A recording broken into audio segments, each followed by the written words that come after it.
On this week's show, we take the office staff out on the water and learn a bit more about the boat building process.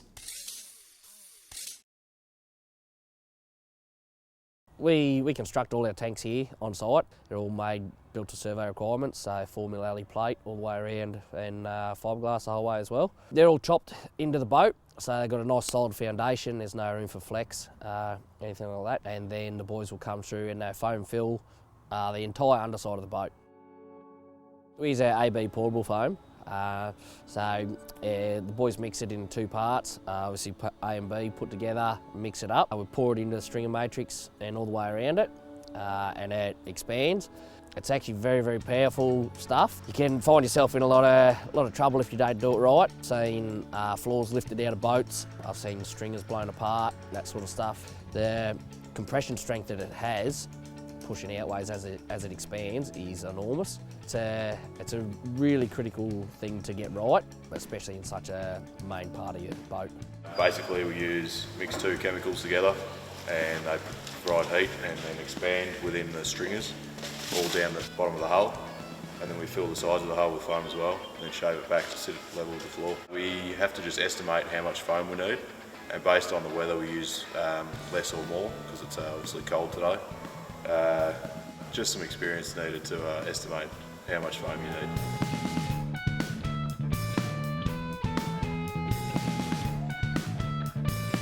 We have level flotation in our boat, so basically what that means is we put enough foam in our boats so that, say they do capsize, they're still going to stay afloat. Say you do punch into some rocks or something like that, you're still going to stay afloat. We use a closed cell foam, so you know that you're going to be safe regardless of any sort of incident that you come across. We put a lot of foam in for a reason, and that's to keep people safe. It also acts as a very good sound deadener as you're running across the water too, so it keeps your boat nice and quiet.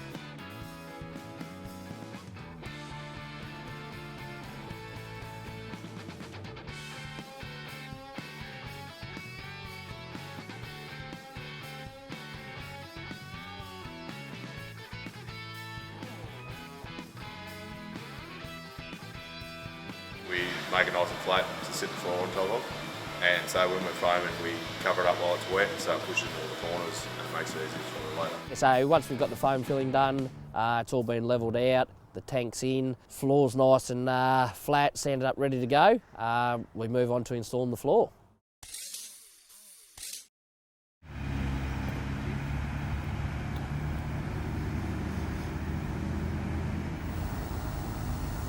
Today we are taking all the girls from the office out fishing for an experience because they all want to know about the boats and so forth. So we're going to take them out and see how they go, which will be real interesting because none of them have been fishing.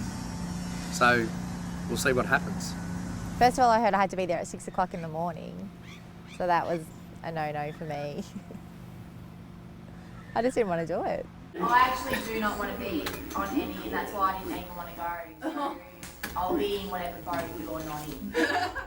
What's with all the scarves and that? We're going fishing. I know, look! There's a gumboots on. Don't fishermen wear gumboots? So it's a Wednesday and we're closing the office to go fishing. That is bad, is it? There's no coffee shops or anything out in the water? Yeah, I know. I'm not at 1 o'clock. I'm going to be starting.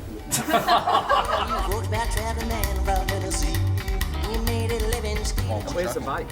I'm not getting the pillies. One job. You go. One job. No, Now. I'm not getting one them. Job. I'm not getting them. Will you get going, mate?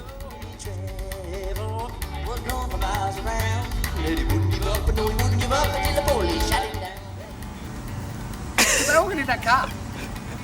Oh, I just think we're going to have I'm going there, Tessa.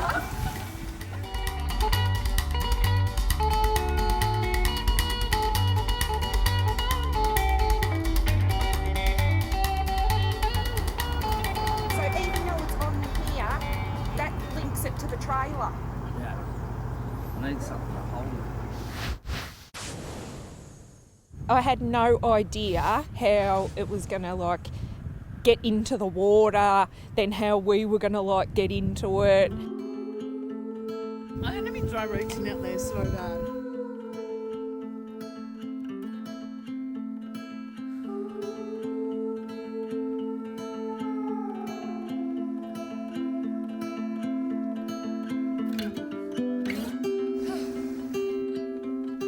Well, I remember how you touched my skin.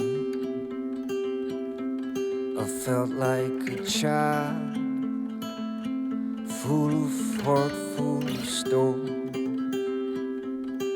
You are suspicious of people who do not care about the risk.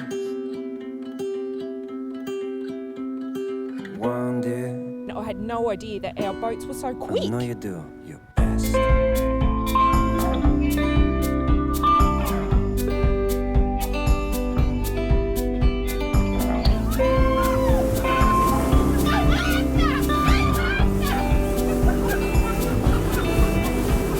So like when Greg said hang on, I was like, okay, that's not so, this isn't going to be that bad. And then as soon as he sort of like floored it, I was ace. Loved it. Jump in the water. Cool. Carry away our sound of sail. Our sound of sail.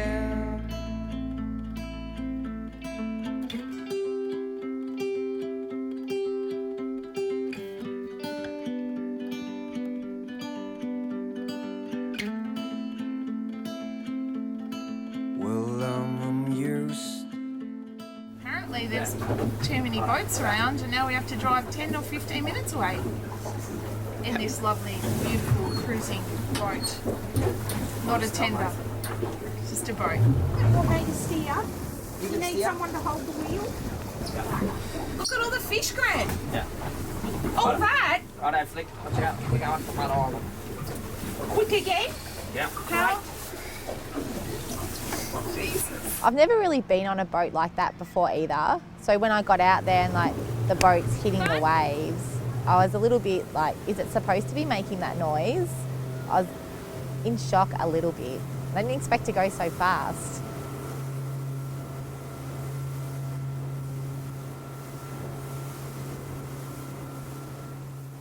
It looks like the staff are having a big day on the water, so after the break, we'll get back to the factory and hear from Chris. It looks like the staff are having a big day on the water, so let's go back to the factory to hear from Chris. I grew up in Corowa, New South Wales, just up on the Murray River. It was awesome. Yeah, it's really good. Yeah, always around the water, so always around boats and water skiing and footy, and yeah, that was good. Grew up in the country, good country boy at heart. Oh, let's say I never really liked school, one of the teachers said to me one day, you got to go for work experience at school, and she suggested this place called HT Fiberglass and Marine Services.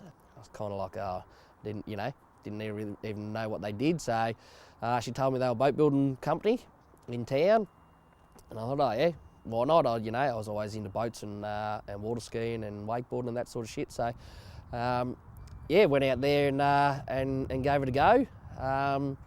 So I went out and met the man Harry Twinkler.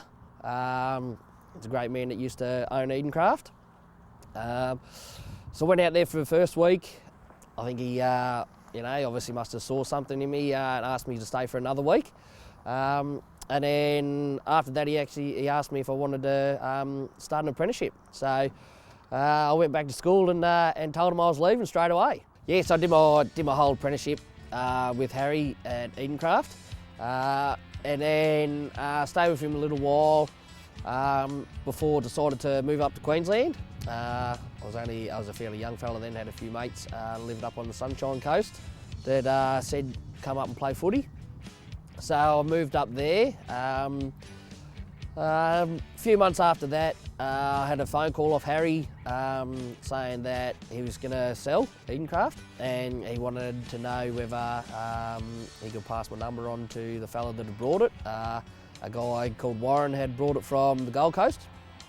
So yeah, I went back and saw Harry about it and he said, yeah, that's all right, he can pass my number along. So Within the next couple of days, Warren had got in contact with me and asked me to come down for a meeting. So I went down to the Gold Coast and met Warren, who offered me a job there, managing the shop there.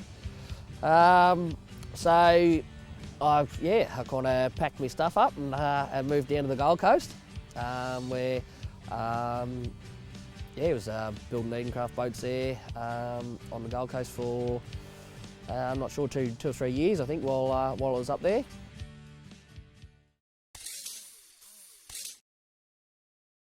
We use a moulded floor now, so it's a drop-in part. Beautiful gel coat finish. Basically what the boys do, they lay it up on the mould, we'll pull it off, trim it to what we need. Then what we do is we run through, we put a few layers of chop down all over our foam, over the top of our stringers, everything like that, for a good bonding surface. Then we weight the floor down. So we'll weight it down for 24 hours till we get a beautiful chemical bond between our floor and our stringers and the chop in between. It gives us a beautiful solid floor. We know there's no soft spots underneath. You know that it's ridgy-dig. You're going to be able to take it anywhere. You're not going to break it. This is just a new one-piece mould for the 233 Platinum. We've put a couple of inclusions into this part. We've put a step down into the bunk well. We're going to have a nice, lovely toilet in there as well.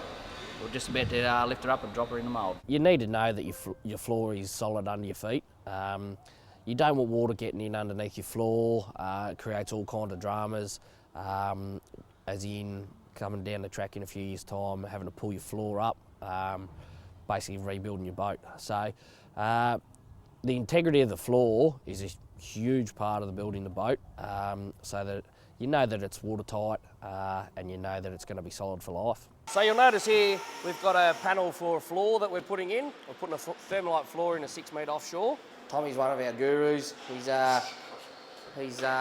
doing the longest apprenticeship available. He's in his 8th year at the moment. He's putting a thermalite floor in his 6 metre offshore. He's got it all screwed down. He's just running around the edges, filling them up, getting ready to glass in.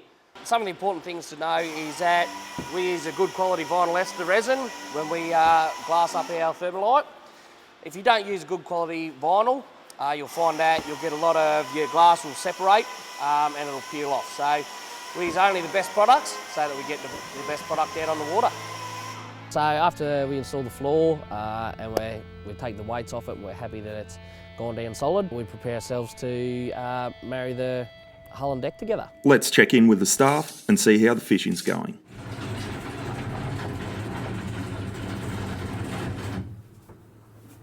There they are. Where's the beach? Oh, look at this jumping out of water. Kerry's very entertaining for everything. Every single thing that comes across Kerry, she's very entertaining. So when she turned up with the gloves, I was like, okay, yep, no problem. But as much as I was keen to fish, I was happy to wear gloves. I didn't want guts caught in the back of my nails and all that. We pay to get manicures, I don't want to get it ruined.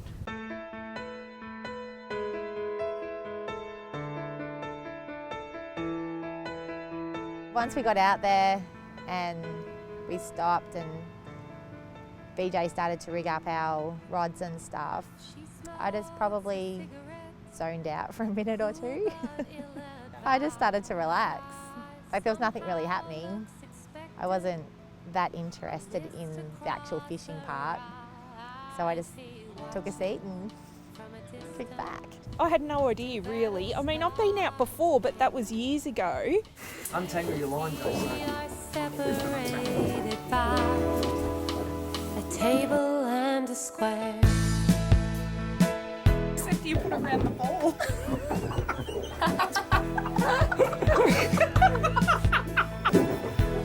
My alarm over. What's going on over there? And then pull enough line out. Hey, just leave it. And hold your rod down a bit. Oh, there is something right in there, but just take your time. Put your rod down. Like, I had I'm hearing this. You nearly hit me. Nice. Pretty close. Right, bring it in. Flip. A table and a square.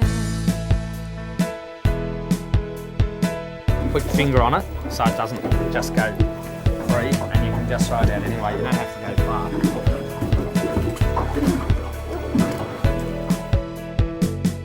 So where is love, she asks, the masterpiece of life? It's been a bit long. I probably should check the bait because usually I put the hook in, I catch a fish, reel it in next. It's taken me at least 3 minutes so far. Arms held tight and still adored, not cast adrift on a careless sea, hiding behind words.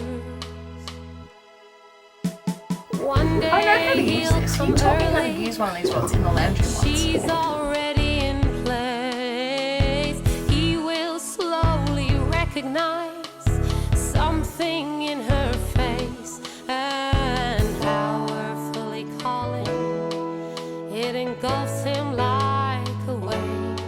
How far do I let it Time go? for them to be united by a table and a square. Move over! A table and a square.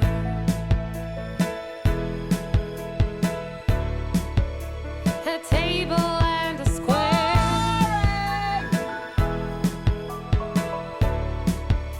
A table and a square.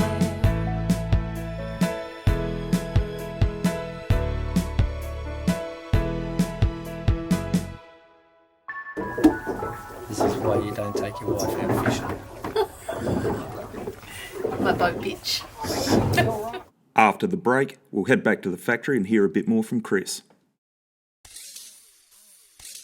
Well, I'd actually moved away and gone. I've moved away out of the boat building industry totally. Went and became a driller in the mines, and then Grant and Kerry brought Edencraft. Grant got in contact with me and asked me to come down and meet him, and I kind of thought, yeah, why not?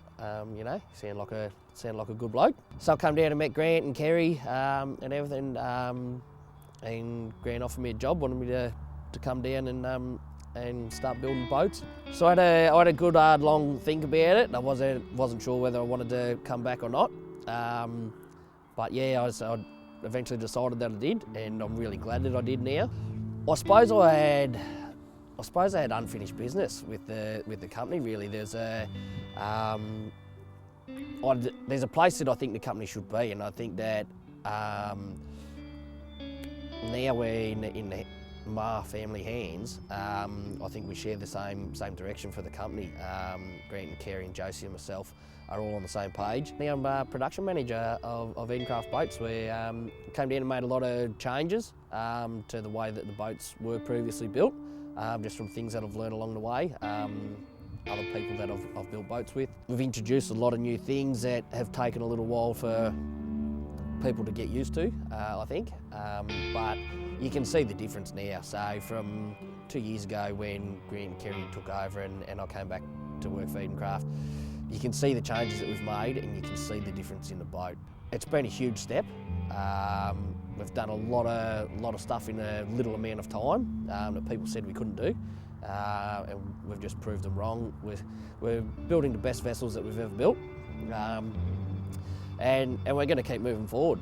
Edencraft, really, the brand, the people, the owners, the guys that work here, they're what mean everything to me. Putting out a great boat that stands the test of time. I don't know, I suppose it's a huge passion of mine, like obviously always has been, since I started with Harry all those years ago. It's a really good thing to be able to see that finished product and know that you created that from nothing for something that's so good for you know, guys. It's their pride and joy. You know, it's like for some guys buying a house, but the people that you meet along the journey as well, like some of the customers that we've had are actually now really good mates of mine.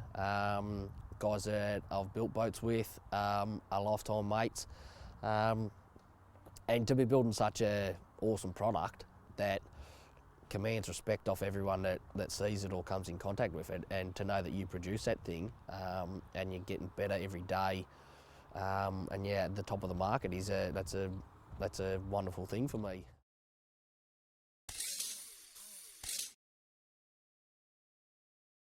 Just about to lift the Platinum 233 formula deck up and install it on the hull. See how she looks.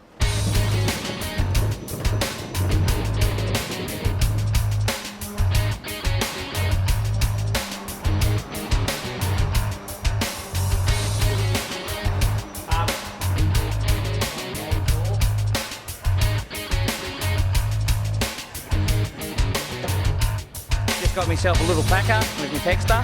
Just going to scribe these knees in, run them down, find the true lines of the hull so the knees fit perfectly. I'm just scribing these knees in so we can work out the patterns for our brand new 233 Platinum. This is the very first build that we've done, so I've got to scribe them in and get them exactly right.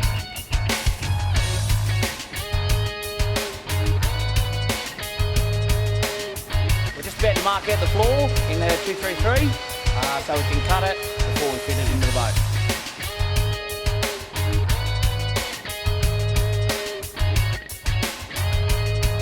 Here we go, we've just cut the flange off our 233 formula. Very important here, we do it at Edencraft on every single boat that we run around, and we run Sikaflex across open glass just to seal the whole thing up before we put the gun on.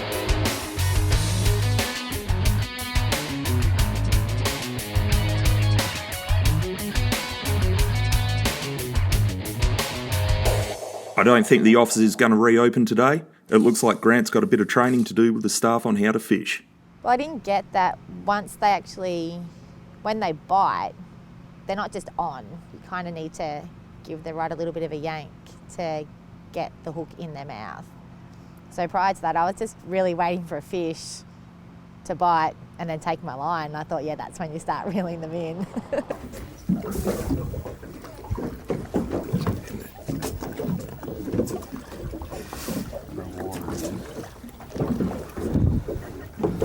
Whiting. Small. Listen to whiting. I'll put him back a little bit small. Everyone was catching fish. Everyone was. I wasn't.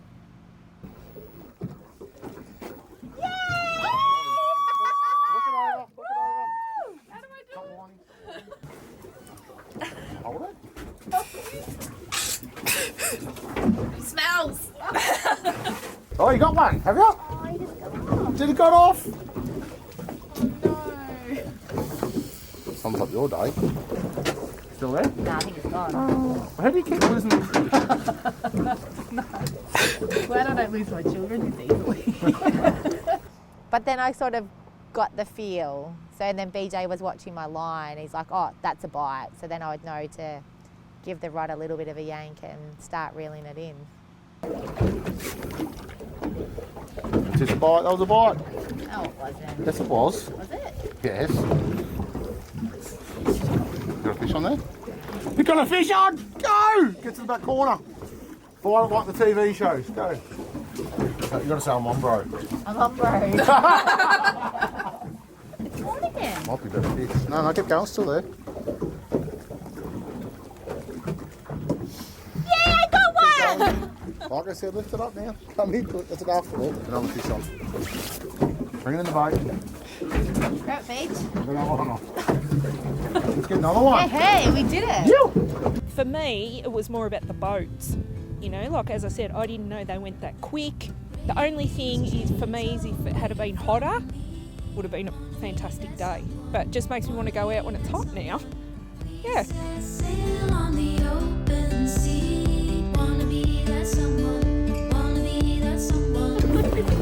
Feels big.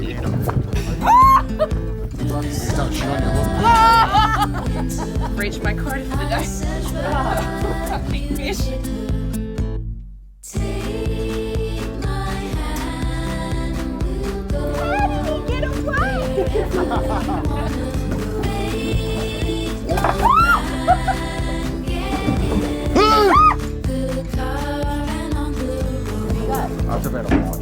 Twinkle, bud.